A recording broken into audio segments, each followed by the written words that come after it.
Let's read this first story and talk about what's going on here on the Capitol with Nancy Pelosi. The story from Timcast.com. House arrests. Capitol Police instructed to arrest staff and visitors not wearing face masks. A new memo circulated on Capitol Hill this week after the CDC revised its guidelines for vaccinated Americans, instructing police to arrest visitors and staff who refuse to wear face masks in certain areas. Quote, although this applies to the members of Congress, officers should not arrest any member for failure to wear a mask or to comply with the mask mandate, the guidance states. Any member who fails to comply with a request to wear a mask should be reported to the House Sergeant at Arms office. Quote, this is such an overstep of Speaker Pelosi's authority to basically make our Capitol Police arrest staff members and report on members of Congress. Rep. Kamek told Fox News Thursday, it's absolutely unconscionable that this is where we're at.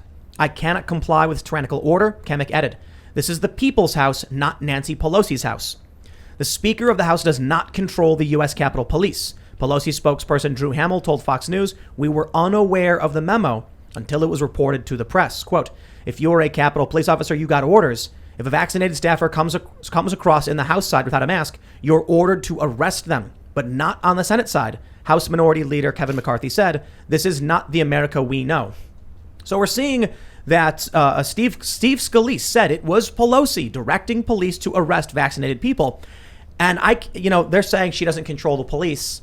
They didn't. That's a non-denial denial. Yeah. Saying, oh, but she doesn't control the police. Yes, but you can go to them and say, I've ordered all masks to be worn. And they said, okay, all right, we'll go arrest them. So there's a big difference between her controlling them and instructing what the rules are. I can't imagine that it's not Pelosi, because if it was the Capitol Police making this decision, then the Senate side would be equally as affected, which it's not. I'm just glad Democrats have found some policing to approve of. I would think that, they can send in some social workers here to get the masking on. But I don't know why we need to get the police and the sergeant at arms involved. Actually, that would be a brilliant stunt to be hilarious, right? Yeah. Like Matt Gaetz is walking through the House chamber or whatever, and then a social worker comes out and takes a knee and says Matt, is something wrong? But they don't know how to do funny things like that. I'll tell you what, this story really freaked me out.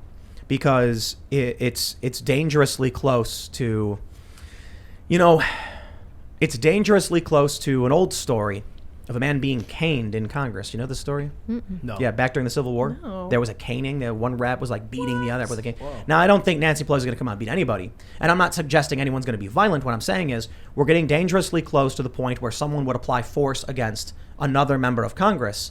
Now, I understand it said, don't arrest a member of Congress. What about the staffers? Yeah. So that means here's what you end up seeing. You're going to have Marjorie Taylor Greene or Matt Gaetz or Lauren Boebert not wearing masks, saying we refuse, and their staffers are going to be forced to wait under threat of arrest. Mm-hmm. I imagine many of them are going to say no. And so we're getting dangerously close to that point where members of Congress, well, particularly this would be the Democrats, trying to exert force over their political opposition. That's not going to go anywhere good. Yeah, and for what?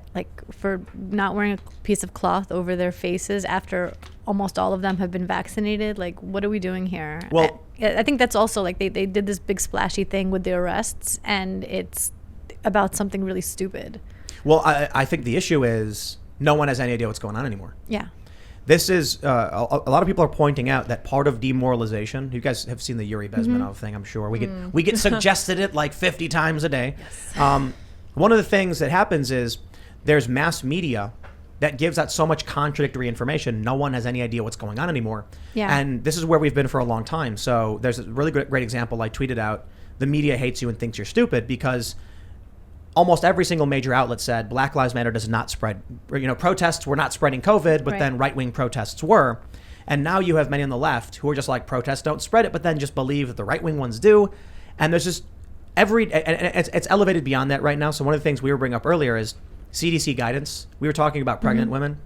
And I was the guidance says that you can get it if you're pregnant. And then you mentioned, I guess, what happened? Yeah, that in April, they released guidance on a Friday saying that pregnant women should get the vaccine. And then they walked it back on the Monday and said pregnant women could get the vaccine. But that's a big change, right? So all the women that got it Saturday and Sunday who are pregnant are what? What did I just do? Should and could are a giant very difference. Yeah, now they say that they recommend it that women who may be pregnant, want to be pregnant, or are pregnant need to talk to their doctors. Because obviously there's very specific and different things that could affect a person, and everyone's got different health. And I think that applies to everybody, to be honest. The problem is it's what I was stating earlier when it comes to these masks, when it comes to the lockdown policies, all the stuff. If you have the CDC like Fauci flip-flopping like he was, what happens when a journalist writes a story and it's based on the information from Friday and not Monday? Right. I mean, the story from Friday stays up. It's not like they take it down, right? It's, but yeah, the things making no sense is, I think, directly responsible for people not getting vaccinated. I have an acquaintance, a mom of 3, she has teenage kids. I think she'd be kind of a typical person who would go get vaccinated. And she's like, no, because in spring 2020, when everything stopped making sense, I stopped trusting everything that they were saying. And so I don't want to get vaccinated, and I don't want my kids to get vaccinated, and I'm not doing that. When Kamala Harris and I think even Joe Biden, I'm not sure, but I know Kamala and a bunch of other people came out, and Cuomo. they were disparaging the idea of these vaccines. And I as much as these Twitterati lunatics don't want to accept it, a lot of people saw them say that and said, makes sense to me. Sure. And then see a complete 180, and they're probably going, what? Right.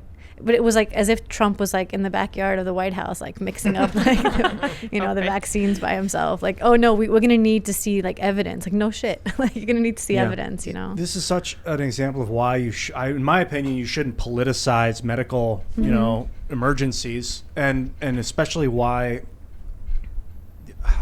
that you shouldn't centralize a response to a medical emergency. Like, putting all power in one guy's hands doesn't make sense. But no one did it on purpose. The Fauci thing? Yeah, the Fauci thing was like, it was I shouldn't say they owned it on purpose. It was that the media wanted their anti-Trump narrative or whatever.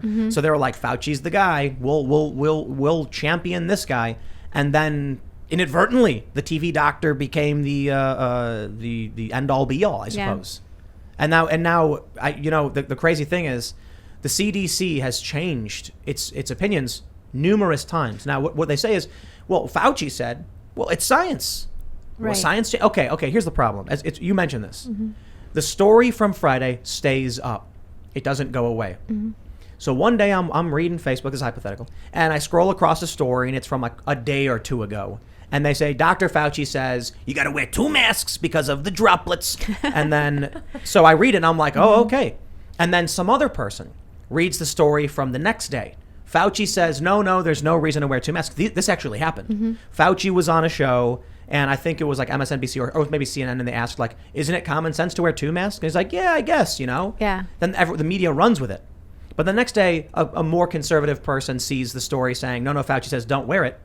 They then see someone in the wild wearing 2 masks, and they say, like, why are you wearing 2 masks? Well, Fauci said we should. Right. No, he didn't. He said we shouldn't. Like, what are you talking about? I just read the news yesterday. He said we should. Dude, the story came out this morning. He said, no, you're crazy. I read it in the New York Times. Yeah, but he's also a uniquely bad communicator. He's so terrible at this role, and so is the CDC head, Rochelle Walensky. They're both horrible at conveying a message and sticking to that message. They change their mind all the time. I've written about it again and again, where they say one thing one day and another thing another day. And sometimes it is because it's politicized. Sometimes it's because they sat down with the teachers union and had to rewrite the whole messaging on schools. But sometimes it's just they don't know what they're talking about. I saw Fauci that right after the CDC released guidance that vaccinated people don't have to wear masks, and also unvaccinated people didn't have to wear masks outside.